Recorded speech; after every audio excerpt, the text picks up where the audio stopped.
My name is Matt Huffman, I'm the state representative from Lima, Ohio, the great city of Lima, Ohio, in Allen County.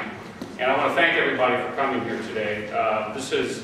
I know press conferences are not in short supply in Columbus, Ohio, and this is my 5th year here, my first press conference. So I want you to know that I take all of your time, especially the press and the other folks who came here. I take your time seriously, and I'm doing this because we're going to be introducing what I think is going to be significant legislation in terms of changing our educational system in a significant, meaningful way for both taxpayers and parents and students. And rather than introduce a bill and have everyone chase after us as to what that means, I thought we'd start off by explaining what it means, and then we're going to be introducing the bill shortly, as soon as next Tuesday or Wednesday of next week. What I want to do today, and we'll try to move through this swiftly, is I'm going to give you a brief overview of what the legislation is, not the details, because that would take a long time, but the framework of that. And I've asked a couple of representatives to make some comments, and then we have the most important people here, parents, to talk a little bit about school choice and what it's meant for them and why it's important. And again, I'll start off with the framework. Right now, as you'll know, we have the Cleveland and the Choice Scholarship programs. They have different elements to those, and those, I think, have been very helpful to both the state financially and the parents and students. We're going to combine those programs, and we're going to have one statewide voucher program. That's the first significant element. The second significant element is there is going to be no cap or limit on the number of vouchers in the state of Ohio. Obviously, that's an issue right now with Ed Choice Scholarship, and we don't want an artificial cap to be in the way of allowing this program to be successful. The third, and I think probably the most significant change in terms of the eligibility for the vouchers, is we are abandoning the failing school model.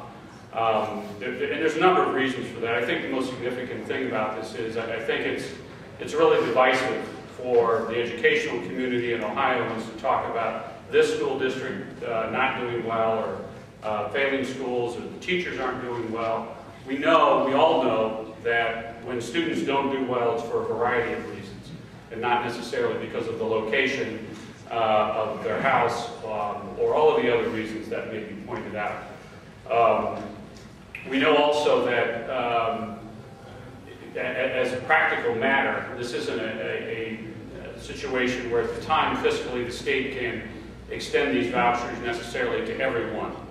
And so the artificial restriction, if you will, right now, is that it's going to be restricted based on income. Now, what really comes down to is there are many people who have, because of their financial means, can choose to go to whatever school they want to. They can choose to move wherever they want to, and many can. This voucher opportunity will allow folks of low and middle income to make another choice, or perhaps have many choices based on the private school models that are available. And I know one of the answers, or one of the questions that you're going to have right now is, well, what's the number? And we're working on that, but our first working number right now is that a family of 4 that is making less than $60,000 is going to qualify for this voucher. That number may go down to $40,000. What we want to do ultimately, and what we're going to do, let me make that clear, is this is going to be a revenue neutral bill for this budget. This is not going to cost the state of Ohio money in this budget year. And that's significant, I think, for all of us in making sure that this framework gets established. The other significant change, by the way, is that ultimately this is going to be made available to current private school students. Now, how quickly that becomes feasible, I don't know. We're working on how those numbers are going to be phased in, and that's going to be part not only of the work we have been doing and are going to be doing in the next few days, but also as we vet this bill through the committee process. The amount of the voucher is going to be 80% of the mandated state share. And that's going to amount to about $4,650, which is actually, in many cases, a little bit lower than what the current voucher amount is that private school students, but of course, in many cases, it's above, especially in the case of the Cleveland school students. And that's going to end up being somewhat of a savings to the state, but the real purpose of doing that is we want to be able to make clear to people that, and especially to taxpayers in the state of Ohio, that the use of private schools for students is going to be financially going to be a better model. And again, I want to emphasize the two pillars upon which this program rests. And one is it's financially good for the taxpayers, and we're giving parents and schools choices on their education. This isn't about saying one school system or one school is better or worse. That's going to be up to the parents to decide, because in many cases, the public school may be the superior choice or the private school may be the superior choice. But that's not going to be for the state to decide on behalf of parents. Now, I guess probably, I think the thing that most people are going to be interested in this, and members of the public, there's a lot of educational folks here, and they've been doing battle on this for many years, but I think the public is going to be interested in this element of this system. If someone receives a voucher to go to a private school, for example, if you enroll at a private school that may be $3,000, and I know most of the high schools are a lot more than that, but most of the K through 8s, or many of them, are below that. If they go in, it's $3,000, and they receive a $4,650 voucher. That extra $1,650 is going to be put in an educational savings account on behalf of that student.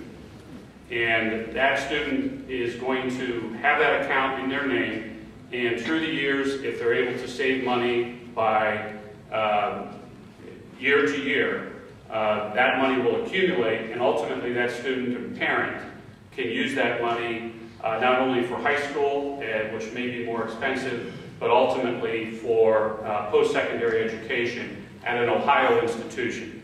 It's going to be Ohio College, university, secondary, post-secondary type training of that person's choice. This is a good way to keep kids and students here inside the state of Ohio. I want to be extra careful again to say that we're working with these numbers to make this budget neutral. We've been fortunate enough to have Bill Kite, K-E-I-P, who some of you may recognize that name. He was the budget director under Governor Rhodes.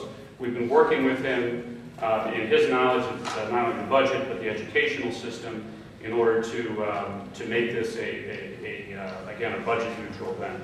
I don't want to discount the fact that we also are going to be including the special ed vouchers, which were nearly passed a couple of years ago, with Senate Bill 6, and that also is included as part of this, because again, that's an additional savings to the state. It's a good thing for the taxpayers, but it's also a good thing for the parents of those folks who would use those special education vouchers. I'm not talking about that for a short period because it's not important, but I think that's better known to most of you and to most of the public. We have a few people here to speak today, and I don't know if Senator Faber is willing to come up and say a few words, but I know he's a busy guy, and if he's able to come up and say a few words on this subject, I'd love to have him. Senator Faber. Thank you, Matt. I want to just, first I want to give a tribute to Representative Huffman. This is the kind of out-of-box thinking that we need to do in Ohio to make sure we're moving Ohio forward for Ohio's kids. And this is the kind of program and the kind of ideas that I think can help us get to where we're going. As Americans are fond of choice, you have the remote and all the channels we get to pick. Surely American parents can make good choices for their kids and where their kids go to school. And this heads us down that road. It helps us give moms and dads the ability to help make those choices that are going to empower their children's future. And so for that reason, I am proud to be a sponsor of this bill in the Senate, and we'll work closely with the House sponsor and one of the chief draftsmen, Matt Huffman. Thanks, Keith. Thanks for coming by today. I appreciate you, Skip. And you know, Keith's a good friend of mine, and as a leader in the Senate, I'm very fortunate for him to have his support. Although I don't think, given his background, that was a very long putt. So it's great to have him here. I have a lot of friends up here today, and I'd like to have all of them speak. And it's often said in the State House that everything's been said, but not everyone has said it. But we do that today. But I did ask a couple of folks to speak, one on our side of the aisle and one on the Democrat side of the aisle. Bill Patton is here from Cleveland. Bill, if you would come up. And Bill's very interested in this issue and wanted to talk a little bit about how this has affected his district. I want to thank Representative Huffman and folks from the other side of the aisle, because it was a unique opportunity for me to be inside the room helping to fashion policy rather than outside watching policy be fashioned. So I want to thank you for that opportunity. Now, for me, we have an educational emergency in Cleveland. It's a tragedy. 70% of our schools are not performing. Parents are using whatever methods, like down in Akron, and I'm sure you're all aware of that, to figure out a way how to educate their children. In this case, it's another tool in the toolbox. It's not an us versus them. It's, at the end of the day, about children. And for me, that was a unique opportunity, and I'm going to take full advantage of it. So you'll hear a lot about my ideas on this legislation as we move forward. Thank you. Thanks, Bill. Appreciate it. Thank you. And I also have Tina Regner from Akron. Would also like to illuminate. Thank you. I'm Representative Christina Rogner. I'm from Hudson, Ohio. And school choice, I think this bill it's a fantastic bill, whether you look at it from a macro perspective or from a micro perspective. Looking at the macro perspective, what we're doing is we're introducing competition. And every time competition has been tried, it will increase quality and it drives down costs over time. Now, I know in the short term we're looking for this bill to be revenue neutral, but I do believe in the longer term, as this starts to grow and build, that as schools compete for these children, their quality is going to come up and their prices are going to come down. So I think it's a great thing from a macro perspective. Now, from a micro perspective, what does this mean for like families and students? These families and students who have never had a chance before to select the education which is best for them. Now, this choice, now given the income parameters, they've probably never had this choice before, and they know what is best for their child and what school fits that child best, much better than the state does. So from a macro perspective and from a micro perspective, I am just fully supportive of this bill, and I think it's going to be great. I want to thank Representative Huffman for his leadership on this issue. This is not an incremental change. This will be truly seismic. And this will be both significant and meaningful in a very positive way for education in Ohio. Thank you. Thanks, Tina. Thank you for coming on, so much. Appreciate it. I also asked Rabbi A.D. Monson to come up, and he has been a warrior on this issue throughout the Midwest for several years. So, Rabbi, thanks for coming. Thank you, Representative Huffman. Good morning. As Representative Huffman said, my name is Rabbi A.D. Monson. I represent Agudath Israel of America. Agudath Israel serves as the liaison between government and the entire spectrum of Orthodox Jewish educational institutions in the U.S., including more than 250,000 students attending non-public schools in Ohio and across the country. I want to recognize the presence and support of my colleague, Joyce Garber-Keller from Ohio Jewish Communities as well. Thank you. This bill affects three things that I think are very important to all Ohioans, but perhaps particularly the Orthodox Jewish community. Children, education, and neighborhoods. Children. With an average of about 6 children per family, children are the centerpiece of the Jewish community. I know, coming from 9, that doesn't sound like very much, but this bill focuses on what's best for children, not necessarily the adults. Education. As representatives of the people that have long attached the highest priority to education, we possess a well-known drive for lifelong education and lifelong learning. As an aside, my 3 oldest siblings, myself included, have a combined 9 degrees, not including rabbinic ordinations. Talk to my younger brother about what it feels like to grow up in such a family. This bill will help students receive a quality education that is most suited for their needs at the same or lower cost of taxpayers. Moreover, introducing an element of competition among served all methods of education. As a former special ed teacher, I'm especially pleased that Representative Huffman included Ohio's most vulnerable student population. Of the more than 250,000 students with special needs in Ohio, an overwhelming majority are receiving an excellent education in the public schools. However, for those who aren't having their needs met in the public school, this bill gives them another option that doesn't require drawn-out due process hearings or expensive court cases. And finally, neighborhoods. The Orthodox Jewish community in Ohio is generally clustered in what's called the first suburbs. These are neighborhoods that 50 years ago were the suburbs, and now are beginning to face the challenges and similar challenges of that of the urban core. Young families often move to the outer suburbs as soon as their children are ready for school. Neighborhood schools, both public and private, form the anchors of these first suburb communities. This bill will help retain and attract families to affordable neighborhoods. These families will contribute property tax dollars to support quality public education and still benefit from a choice of affordable or free private school options.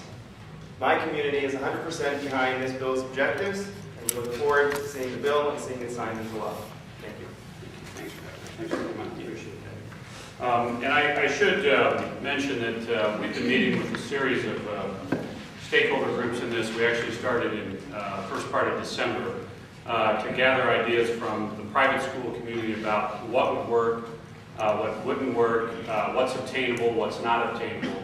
And I want to thank Larry Pito and Jim Tobin and Carolyn Jerkowitz from the Catholic Conference. And of course, when you start naming people, you can't remember everyone who's been at the meetings. But there's been folks there from Black Parents Association, from the Independent Christian Schools, and a number of other groups, which we know will be coming forward to support our effort as we move this forward in the next